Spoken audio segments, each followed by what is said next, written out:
Parce qu'il est important de sortir des vagues, de la théorisation du féminisme par vagues, et qu'il est important d'embrasser une dimension transnationale du féminisme pour embrasser la pluralité des expériences et aussi la solidarité féministe qui nous unit.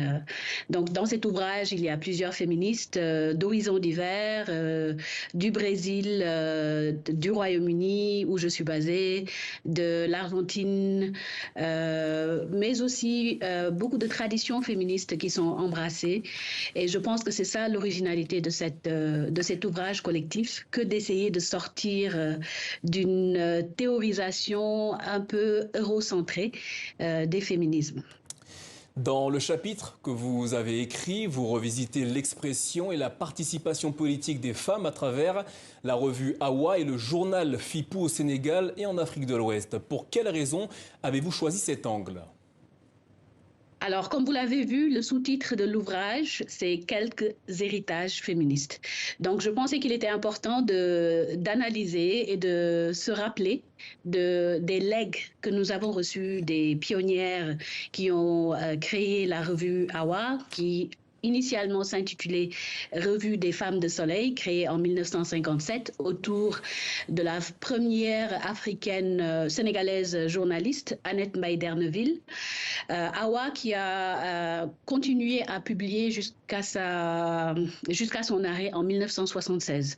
Donc, il était important de montrer comment déjà à l'époque, juste au lendemain des indépendances, ces femmes se sont inscrites dans une dimension panafricaine pour essayer de tisser des sororités par-delà les mondes noirs. Donc, le sous-titre de la revue Awa, c'est Awa, la revue de la femme noire. Donc, il s'agissait que ce soit de la Martinique, de l'Afrique de l'Ouest, de l'Amérique du Sud, de vraiment fédérer les voix féministes et d'embrasser cette dimension transnationale. Bien sûr, Kawa, à l'époque, ne se définissait pas comme féministe, mais on peut dire que par la prise d'écriture, par l'inscription dans une certaine action politique, Awa avait cette ambition de fédérer les actions des femmes, des associations de femmes, etc. Alors, vous parlez d'ambition, Oui. mais aujourd'hui, que reste-t-il de l'héritage de la revue Awa et du journal Fipou ? Voilà, et j'allais justement parler de la revue Fipou, qui est, Fipou veut dire en Wolof, se soulever, riposter. Et Fipou a été créé autour de du premier mouvement féministe sénégalais, Yewu Yewi, se libérer pour libérer les autres. Et donc, Fipou avait une dimension beaucoup plus féministe, intersectionnelle dans ses revendications, et je pense que beaucoup de jeunes féministes de la génération actuelle se revendiquent de l'héritage de Yewi Yewi.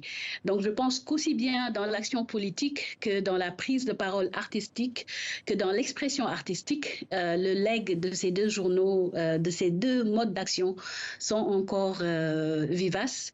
Et j'en profite, vous parliez, j'ai vu passer tout à l'heure l'élément sur la Palestine, pour dire que dans cet ouvrage, il y a aussi un chapitre de Zahra Ali qui parle de l'intifada comme mode d'expression féministe. Et donc, il s'est agi de voyager autour du monde pour voir quels héritages, quels legs il reste et comment la transmission se fait. Jusqu'à présent. Rama Saladieng, merci d'avoir répondu à nos questions ce soir. Le livre auquel vous participez, qui s'intitule « Gagner le monde sur quelques héritages féministes », sera disponible dès demain.